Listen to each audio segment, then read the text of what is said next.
ولقد سبقت كلمتنا لعبادنا المرسلين. It is the most important story in the country. The next major war for the United States is with ISIS. But what media and politicians are not telling you the truth about, where ISIS came from, who created them, and why before one more dollar is spent, one more American life lost, you need to know the truth. The first step toward truth is to be informed.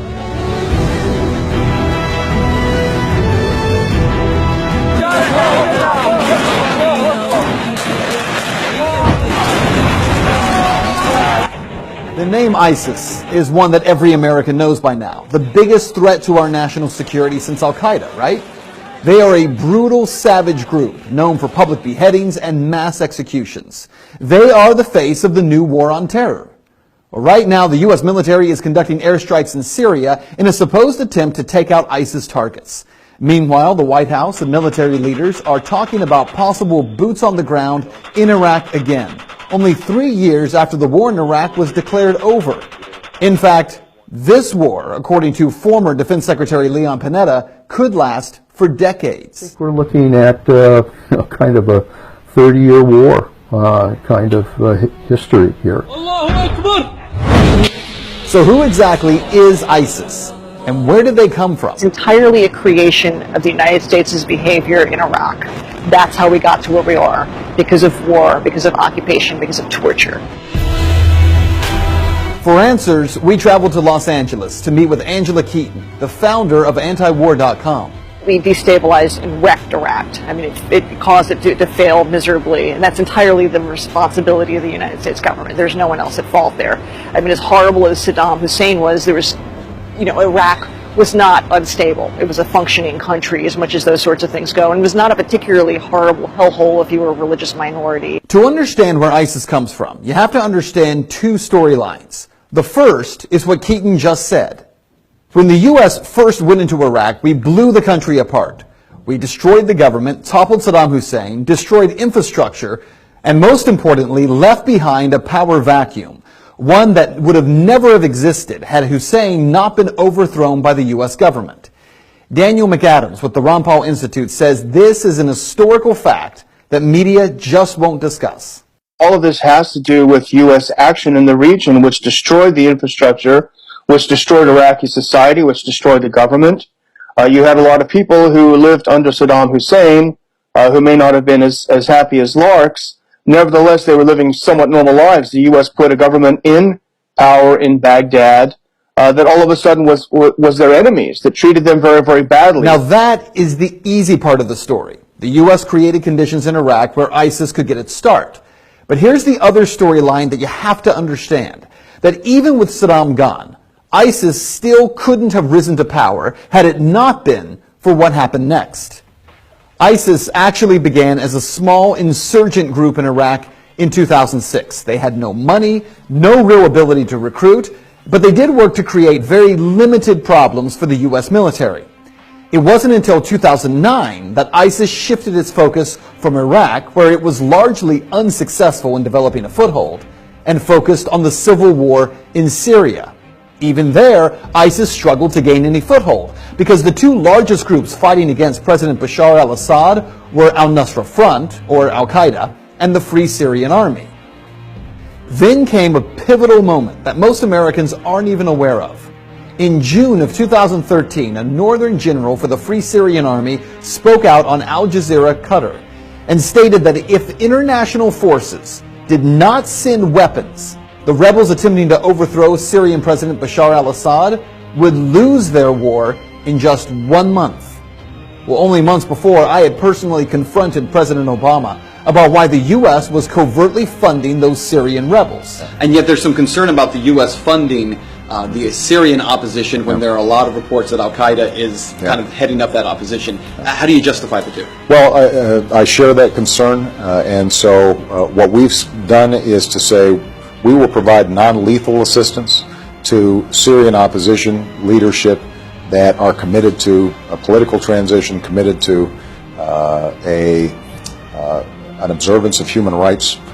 We're not going to just dive in and get involved with a civil war that in fact involves some elements of people who are genuinely trying to get a better life, but also involve some folks who would over the long term do the United States harm. So even as the president acted as if he was being careful, politicians like Senator John McCain demanded action. So it's a totally unfair and unbalanced fight. And now the rebels are the freedom fighters, the Syrian National Army are being beaten every place around Syria because of the overwhelming firepower, and air power is really the deciding factor. So you've got to take their air power out of it. You've got to have a safe zone where they can operate, train, and equip, and we've got to turn this thing around. So what happened? Well, within just a matter of weeks of that Syrian general making his plea for international help, the U.S., the Saudis, Jordan, Qatar, Turkey, and Israel began providing weapons and training and money to the so-called rebel Free Syrian Army. By September of 2013, American media outlets, including CNN and the Washington Post, were reporting that CIA-funded weapons had begun flowing to Syrian rebels. The weapons were not American-made, but funded and organized by the CIA. The artillery was described as light weapons, some anti-tank weapons, and ammunition. But where it all fell apart, weapons that the U.S. insisted would be used by freedom fighters would be in less than 1 year in the hands of ISIS fighters. So where were these fighters coming from? Actually, from the Free Syrian Army, the group that John McCain insisted would help the U.S. to overthrow Assad. That same group actually giving weapons, selling weapons, and sending fighters to join with this new group called the Islamic State.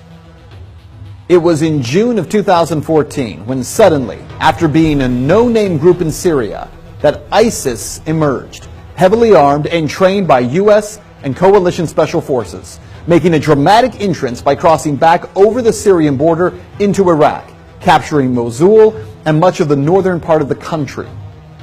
One of the most important facts that mainstream media ignores time and time again is that ISIS was able to grow so fast because of all the U.S. military equipment they were able to seize, equipment that our military left in Iraq, truckloads of Humvees, tanks, and weaponry that instead of taking or destroying, the U.S. government simply decided to leave behind. Even when the U.S. government knew that ISIS fighters were capturing that equipment, for crying out loud, these guys were posting pictures of themselves driving and standing on U.S. military equipment, making video of themselves with it. We did nothing. Why? How is it the U.S. had no idea that this threat was coming? How many billions do we spend? Maybe $100 billion on the total intelligence community budget over the year. How is it that they had no idea? How is it that if this was such a threat, as John McCain and Lindsey Graham are fond of reminding us, how is it that it was missed so unbelievably, so egregiously? Over the past few months, the U.S. government, who acted like they had never even heard of ISIS, suddenly, with the help of media, has turned the Islamic State into the new focus of the war on terror. Now, as ISIS has continued its rise, recruitment is exploding, and the group is becoming stunningly wealthy. ISIS is the best funded terrorist group in the world. They make some, I think it's $2 million a day selling oil, much of it to Turkey, interestingly enough. And if you look at the U.S. response to this, the U.S. response to ISIS becoming extremely rich by selling oil and undercutting the competition is to blow up the oil fields, which to me makes no sense. You're blowing up the infrastructure. It happens to be in Syria, so you might think that there is another motive there. But why wouldn't the U.S. sanctions anything that moves when it's angry? Why can't you sanction the banks that are helping finance these deals? Why can't you sanction the oil companies that are participating in this? Why do you blow up the oil fields? It's a great question. And here are some other questions that defy logic when you start looking for answers. Why is the U.S. sending $500 million to the Free Syrian Army to fight ISIS when the FSA is one of the biggest suppliers of fighters and weapons to ISIS? Why are we sending new and more powerful weapons to the FSA, like anti-aircraft missiles, weapons that we know will end up in the hands of ISIS? ISIS, of course, is going to now have anti-aircraft missiles provided by the U.S. and the Saudis. The Saudis are getting them from the Chinese, though, now, so there can be plausible deniability because inevitably these sweethearts in the sweetheart rebel groups in Syria are going to start shooting down, if they have the ability, passenger jets. And then we're going to want the plausible deniability. Say, no, it's the Chinese weaponry, as if it's going to make any difference. Well, there are so many questions that we could ask, but let's just cut to the chase here, because what you need to know about this is that ISIS is not the creation of American inaction, which is what the media is going to tell you. No, they are the product of direct action. First, the action of creating a power vacuum in Iraq, and secondly, arming violent jihadists, hoping they would overthrow a leader in a neighboring Middle Eastern country. McAdams says the U.S. government is a victim of its own insane policies. Well, I think the U.S. is really a hostage to its own regime change philosophy. The U.S. is very good at blowing things up and destroying societies, but it is very, very bad at putting them back together. Is that true? Well, you decide. Fact. Our government armed Osama bin Laden and the Mujahideen in Afghanistan and created Al-Qaeda. Fact. Our government helped supply Saddam Hussein chemical weapons for him to use against Iran in 1980 and then overthrew him in 2003. Fact. Our government trained rebel fighters in Syria who have become the group today known as ISIS or the Islamic State. We have watched them commit every violent atrocity that you can imagine to people living in Iraq and Syria. And now we want American taxpayers to fund a 30-year war against them. No, it's not the U.S. government being held hostage by these crazy policies. It's the American people. And it's time that we reject the destruction of people groups around the world for the sake of foreign policy that makes so-called defense contractors rich and perpetuates violence, death, and destruction of entire people groups. Because humanity is greater than politics.